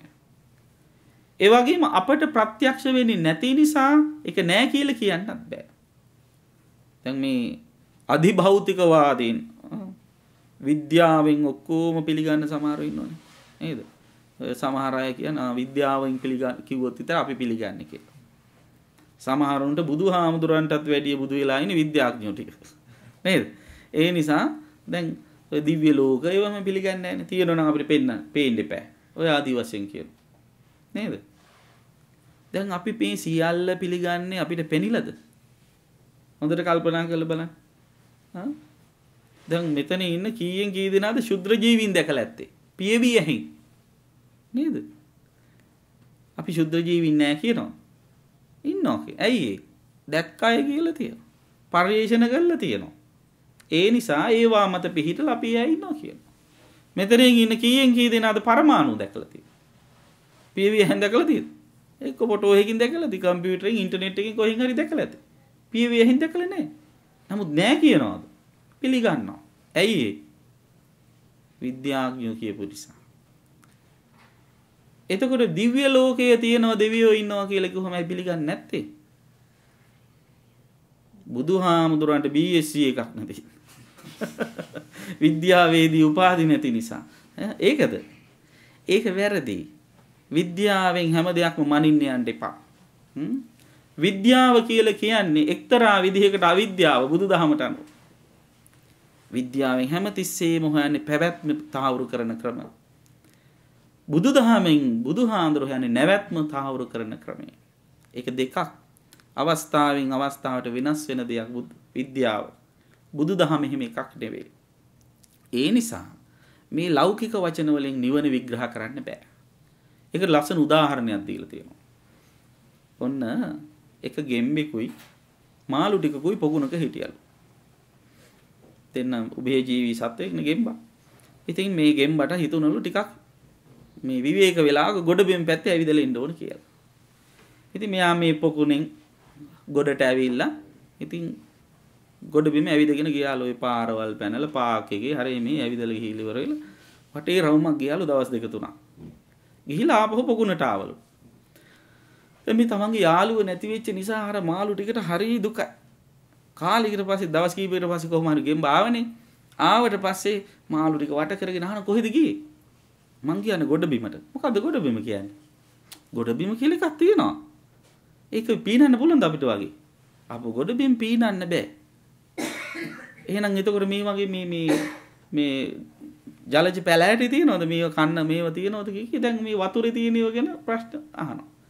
අහන කරගෙන ඒව නෑ ඔය මොකද්ද කියලා කියනවා. ඊට වැඩිය ලොකු ගස් තියෙනවා ආදි වශයෙන් කියනවා. දැන් මේ කියන එකක්වත් මේ මාළුන්ට ප්‍රත්‍යක්ෂ නෑ. ගෝචර නෑ. අන්තිමේදී මාළුන්ගේ නිගමනය මොකද්ද? මේව බොරු මේ ගෙම්බ බොරු කියන. එහෙම ගොඩබිම කියලා එකක් නෑ කියලා. ඉතින් ඔන්න ඔය වගේ බණ කිව්වහම අපිටත් කියන්නේ මේ ගෙම්බ බොරු කියනවා කියලා තමයි. නේද? ඉතින් එහෙම හිතන්න යන්න හොඳ නෑ. ඒක තමා තුළින් ප්‍රත්‍යක්ෂ කරගන්න ඕන. සමහර නිගමන තියෙන හරිම මෝඩයි. මං දැන් කීද වෙලා? මම වැඩි දුර කියන්නේ නැහැ. එක පර්යේෂකයෙකු කට්ටියක් පර්යේෂණයක් කළාලු තනකොළ පෙත්තාගේ කන් ඇහිම සම්බන්ධ. ඉතින් මොකද්ද මෙයා කළේ? තනකොළ පෙත්තෙක් අරගෙන ඇවිල්ලා මේසයක් උඩ තියලා තට්ටුවක් දැම්මලු. තට්ටු දාපු ගමන් උඩ පැන්නලු. තීරණය කළා තනකොළ පෙත්තාට කකුල් 4ක් තිබෙන කල කකුල් 6ක් හරි 4ක් හරි තිබෙන කල කන් ඇහි. ඊට පස්සේ කකුලක් කඩලා ඉවර වෙලා මේස උඩ තියලා තට්ටු දැම්මලු. ආයෙ උඩ පැන්නලු. තව කකුලක් කැඩූ කලද තනකොළ පෙත්තාගෙන් කකුලක් කැඩූ කලද කකුල් 3ක් තිබෙන කලද කන් ඇසේ. තව කකුලක් කඩලා තිව්වල ආයි තට්ටු කරාම උඩ පැන්නලු. තනකොළ පෙත්තාගේ කකුල් 2ක් කැඩූ පසුද කන් ඇහි. තව කකුලක් කඩලා තට්ටුවක් දැම්මව තියලා උඩ පැන්නලු. කකුල් 3ක් කැඩූ පසුද කන් ඇහි. ඉතිරි කකුලත් කඩලා ඉවර තට්ටුවක් දැම්මලු උඩ පනින්නේ. තනකොළ පෙත්තාගේ කකුල් 4ම කැඩූ කල කන් නැසේ. අන්න තමයි නිගමනේ. උඩ පනින්න කකුල් 4 නැති ඉඳ උඩ පනින්න නැති කන් හෙන්නේ නැති නිසා නෙවෙයි. නමුත් අන්න ඒ වාගේ යම් වැරදි නිගමන වලට බහින්න මිනිස්සු පෙළඹිලා තියෙනවා. ඉතින් මේ නිවන කියන එකත් ඒක තමා තුළින් ප්‍රත්‍යක්ෂ කරගත යුතු එකක්. ඒ නිවන සරලව කියනවා නම් කෙලෙස් ගිනි නිවා දැමීම. ඒ කෙලෙස් සංස්කාර වශයෙන් හඳුන්වන ඒව චේතනා වශයෙන් හඳුන්වන කර්ම වශයෙන් හඳුන්වන. ඒ කර්ම ප්‍රතිසන්දි විඥානයක් ඇති කරනවා. ප්‍රතිසන්දි විඥානය පහළ වෙන්නේ අර කර්මවල බලවේගයෙන්. යම් කිසි කෙනෙක් ඒ කර්ම ශක්තිය නැවැත්වුවොත් ප්‍රතිසන්දිය නැවත උපත කරා යන්නේ නැහැ. අන්නේ උපත කරා යන්නේ නැතුව ඉන්නව නම් එයා තමයි උපත නැති කරපු කෙනා. ඒ තමයි රහතන් වහන්සේ නිවන් දැක්ක කෙනා. ඒ දකින්න නම් ඇහැ කන නාසය දිව ශරීරය මනස කියන මේ ඉන්ද්‍රියන් පරිහරණය කරනකොට ඒවයි ඇලෙන්න ගැටෙන්න මුලා වෙන්න ඒවා තුළ කෙලෙස් අවුස්ස ගන්නේ නැතුව ඒවා පරිහරණය කරන්න කියන එක බුදුහාමුදුරුවෝ අවධාරණය කළා. ඒ අවසානයේ ස්වාමින් වහන්සේලා අතිශයින්ම සතුටටපත් වුණා. ඒක තමයි බණ. දැන් බණ ඉවරයි. දැන් රිවිෂන්. දැන් කියපු බණ හොඳට අහගෙන හිටියද බලන්න. මොකද්ද කියලා දුන්න සූත්‍රේ නම? චේතනා සූත්‍රය. මොකද්ද චේතනා කියන වචනේ තේරුම? සිතුවිලි. සිතුවිලි කොහෙද යෙදෙන්නේ? සිතේ. සිතුවිලි ලක්ෂණ කීපයක් කියව. මොකද්ද ලක්ෂණ කීපේ? 1 සිත සමගම උපදිනවා. 2. සිත සමගම නැතිව යනවා. 3. සිතගත් අරමුණම ගන්නවා. 4. සිත ඉන්න තැනම හිටිනවා. ඒක තමයි සිතිවිලි වල ලක්ෂණ. එතකොට මේ චේතනා කියන සූත්‍රයේදී බුදුරජාණන් වහන්සේ මේ සිතිවිලි කියන එකෙන් අදහස් කළේ කුමක්ද? මතු විපාක සැලසිය හැකි සිතුවිලි කියන එකයි. ඒ කියන්නේ කර්ම කියන එකයි. කර්ම උපදවාලිය හැකි සිතුවිලි. ඒ කියන්නේ පින් හෝ පව්. පින් හෝ පව් වලට තවත් විදිහකින් කියන්න පුළුවන් මොනවා කියලාද? සංස්කාර කියලා. පුඤ්ඤාභි සංඛාර අපුඤ්ඤාභි සංඛාර කියලා. එතකොට පින් කරනවා කියන්නේ මොකද්ද? පව් කරනවා කියන්නේ මොකද්ද? මේ දෙකෙන්ම වෙන්නේ සංසාරෙ දිග්ගැසෙන එක. මේක කිව්වයි කියලා දන් දෙන්න නැතුව ඉන්න එපා. සිල් ගන්න නැතුව ඉන්න එපා. ඒක වරද්දවා ගන්න එපා. ඒ කියන්නේ හොඳ ක්‍රියා කරන්න එපා කියන එක නෙවෙයි. හොඳ ක්‍රියා කරන්න තණ්හා මාන දිට්ඨි අවසා ගන්නේ නැතුව. හොඳ ක්‍රියා කරන්න ලෝභයේ මැඩ පැවැත්වීම සඳහාම උපකාර වෙන බව දැනගෙන. ඒ ක්‍රියා කරනකොට මගේ වෙන බලාපොරොත්තු නැහැ. මගේ මේ ක්‍රියාවෙන් ලෝභය නැති වේවා කියලා ප්‍රාර්ථනා කරන්නත් ඕනේ නේද? ඒක දැනගත්තම ඇති. දැන් බත් කනකොට බඩගින්නට බඩ පිරේවා කියලා ප්‍රාර්ථනා කරන්න ඕනේ නැහැ. කන තරමට පිරෙයි. නේද? ඒක අමුතුවෙන් ප්‍රාර්ථනා කරන්න ඕනේ නැහැ. ඒක අවශ්‍ය කරන්නේ බත් කියන දේ ආහාරයේ වැටුණා බඩ පිරෙනවා කියන දැනුම විතරයි. අන්න එහෙම දැනුවත්ව කටයුතු කිරීමයි කරන්න ඕනකම තියෙන්නේ. ඉතින් මේ තණ්හාව නැති කරන්න මොකද්ද කරන්න ඕන? ඒ ලෝභ ද්වේෂ මේ පින් සහ පව් දෙකෙන්ම වෙන්නේ ලෝභ ද්වේෂ මෝහ ඉස්මතු වීමයි. ඒ ලෝභ ද්වේෂ මෝහ ඉස්මතු වෙන එක නවත්ත ගන්න කුසලයෙහි යෙදෙන්න ඕන. එතකොට හිත තුල කෙලෙස් පහළ වෙන්නේ හිතට බාහිරව ගලාගෙන එන අරමුණු නිසා. අරමුණු ගලාගෙන එන ක්‍රම කීයක් තියෙනවද? 6ක් තියෙනවා. ඇහෙන්, කනෙන්, නාසයෙන්, දිවෙන්, ශරීරයෙන්, මනස. එහෙම අරමුණු ගලාගෙන ආවම ධර්මයේ දන්නේ නැති මිනිස්සයා ඒ අරමුණු අල්ලගෙන ඒව හිතලා ඒව ගැන පරිකල්පනා කරලා කෙලිස් වැඩි කර ගන්නවා. එහෙම අරමුණත් එක්ක කටයුතු කරන අයෝනිසෝ මනසිකාරයෙන් කටයුතු කරන ආකාර පැහැදිලි කළා. කවුරු හරි කෙනෙක් බුද්ධිමත් මේ අරමුණු පරිහරණය කරන්නේ නැත්නම් එයා ඒ අරමුණේ ඉස්සෙල්ලම සතුටු වෙනවා. ඒකට කියන්නේ පාලි වචනේ මොකද්ද? අභිනන්දති. ඊට පස්සේ සතුටු වෙලා නිකන් ඉන්නේ නැහැ. අනිත් අයත් එක්ක කියව අගේ වැඩි කර ගන්නවා. ඒකකින් ඉන්නේ අභිවදති. ඊට පස්සේ ඒකෙම නිමග්න වෙලා ඒකම ලබා ගන්නට ක්‍රියාත්මක වෙනවා. ඒකට කියන්නේ අජ්ජෝසාය තිට්ඨති. අභිවදති කියන එකෙන් වචී කර්ම කරන, අභිනන්දති කියන එකෙන් මනෝ කර්ම කරනවා, අභිවදති කියන එකෙන් වචී කර්ම කරනවා, අජ්ජෝසාය තිට්ඨති කියන එකෙන් කාය කර්ම කරනවා. සිත කය වචනය කියන තුන් දොරින්ම මෙයා මොනවද කරන්නේ? කර්ම රැස් කරන සංස්කාර ගොඩ නගනවා. ඒ ගොඩ නගන සංස්කාරවල බලයෙන් ප්‍රතිසන්දි විඥානෙ පහළ වෙනවා. ප්‍රතිසන්දි විඥානෙ පහළ වුණාට පස්සේ සත්වයා උපදිනවා. ඉපදුනාට පස්සේ වයසට යනවා, ලෙඩ වෙනවා, මැරෙනවා. වයසට යන එක දුකක් නම්, ලෙඩ වෙන එක දුකක් නම්, මැරෙන එක දුකක් නම් ඉපදුන නිසා ඒ සියලු දුක ඉපදුනේ උපදිනට අවශ්‍ය කර ප්‍රතිසන්දි විඥානෙ පහළ වුණ නිසා ඒ පහළ වුණේ පහළ කරන්නට අවශ්‍ය කරන කර්ම බලවේග සිතිවිලි මගින් සකස් කරලා දුන්න නිසා එහෙම හිතන්න පෙළඹුණේ ඇහැ කන නාසය දිව ශරීරය කියන මේ ඉන්ද්‍රයන්ගෙන් රූපාදී අරමුණු අරගෙන ඒවයි සතුටු වෙමින් අගය කෙරමින් කිඳා බහිමින් කෙලෙස් අවශ්‍යගත නිසා. අන්න ඒ தත්ත්වේ පාලනය කරන්න අරමුණු පරිහරණය කරනකොට යෝනිසෝ මනසිකාරය පුරුදු කරන්න. යෝනිසෝ මනසිකාරය තුල ක්‍රියාත්මක වෙන ලක්ෂණ කීයක් වද? 3යි. මොනවද? ආතාපි සම්පජානෝ සතිමා. ඉස්සෙල්ලා මොකද ක්‍රියාත්මක වෙන්නේ? සතිමා. සිහියෙන් යුක්ත හැමතිස්සෙම අරමුණු පරිහරණය කරන්න. සිහියෙන් රූප බලන්න, සද්ද අහන්න, ගඳ සුවඳ ආග්‍රහණය කරන්න, සියල්ල කරන්න. එහෙම සිහියෙන් කරන කෙනාට වැටහෙනවා සම්පජානය තුල කුසලයේද අකුසලයේද කියලා. කුසලය නම් වැඩි කරගන්න, අකුසලය නම් ආතාපි කෙලස් තවන වීරෙන් යලි යලිත් ප්‍රහාණය කරන්න. කෙලස් ප්‍රහාණය කරන ක්‍රමවේද කීයක් යෝද? 3යි. මොනවාද? තදංග වශයෙන්, වික්ඛම්බන වශයෙන්, සමුච්ඡේද වශයෙන්. තදංග වශයෙන් తాවකාලිකයටපත් කරනවා. වික්ඛම්බන වශයෙන් ඝනත්වයේ තුනී කරනවා. සමුච්ඡේද වශයෙන් මුලින්ම උගුල්ලලා දානවා. හිත තුල තියෙන කෙලෙස් සහ මුලින්ම උගුල්ලලා දාපු දවසට එතනයි නිවන තියෙන්නේ. එතනයි සැනසෙල්ල තියෙන්නේ. එතනයි නිවීම තියෙන්නේ. අන්න ඒ නිසයි නිබ්බාන කියලා කියන්නේ. තණ්හාව ප්‍රදාන වාන සහිත කෙලෙස් සංඛ්‍යාත මේ තෘෂ්ණාව නැති කරපු තැන නිවනයි. ඒ නිවන් සප ලැබේවා කිව්ව ගමන් සාදුකාර දුන්නට ලැබෙන එකක් නෙවෙයි. හොඳට අවබෝධයෙන් අනුගමනය කරලා ආරියෂ්ඨාංගික මාර්ගය පුරුදු කරලා ලබාගත යුත්තක්. එලෙසින් කටයුතු කරන්න. අරියට්ටන්ගේ මග දිවියට හුරු පුරුදු කරගෙන කටයුතු කරන්න හැම දිනාටම සිත් පහළ වේවා.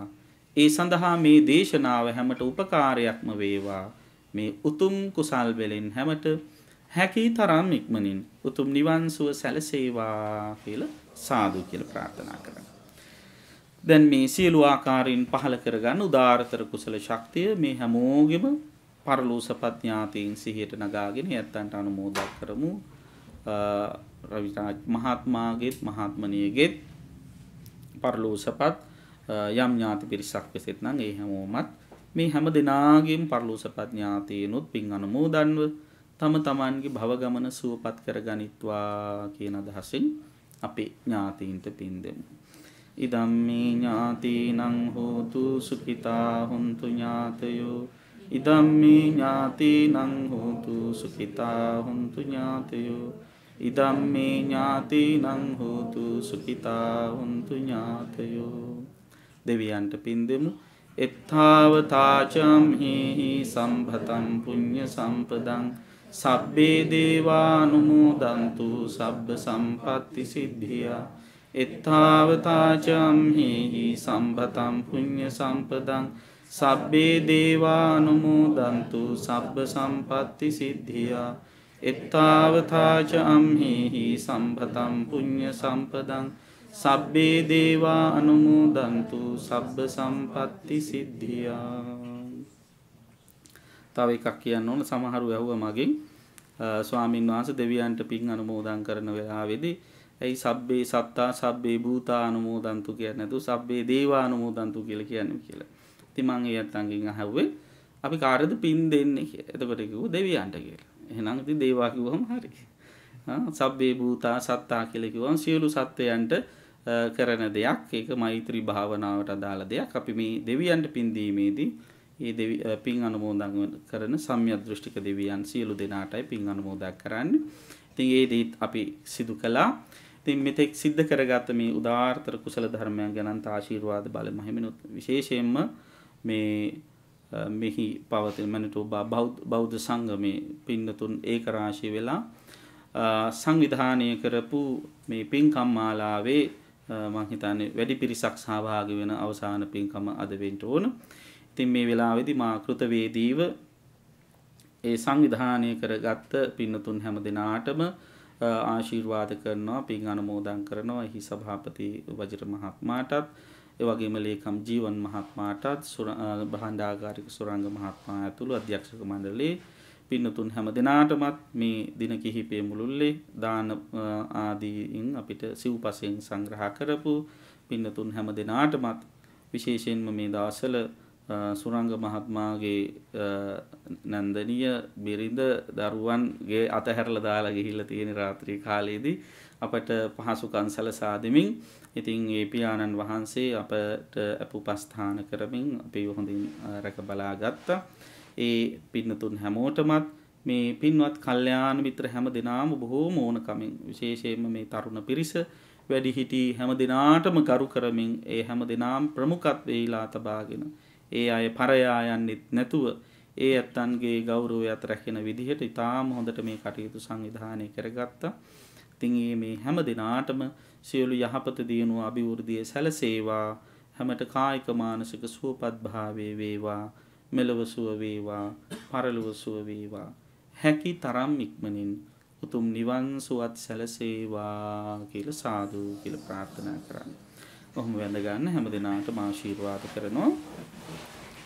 අභිවාදන සීලිස නිච්ඡං උද්ධාපචායිනු චත්තාරෝ ධම්මා වඩ්ඩන්ති ආයුවන්නෝ සුඛං බලං ආයුරාරෝග්‍ය සම්පatti සග්ග සම්පatti මේවච අතෝ නිබ්බාන සම්පatti ඉමිනාතේ සමිජ්ජතු. හැම දිනාටම තෙරුවන් සරණයි.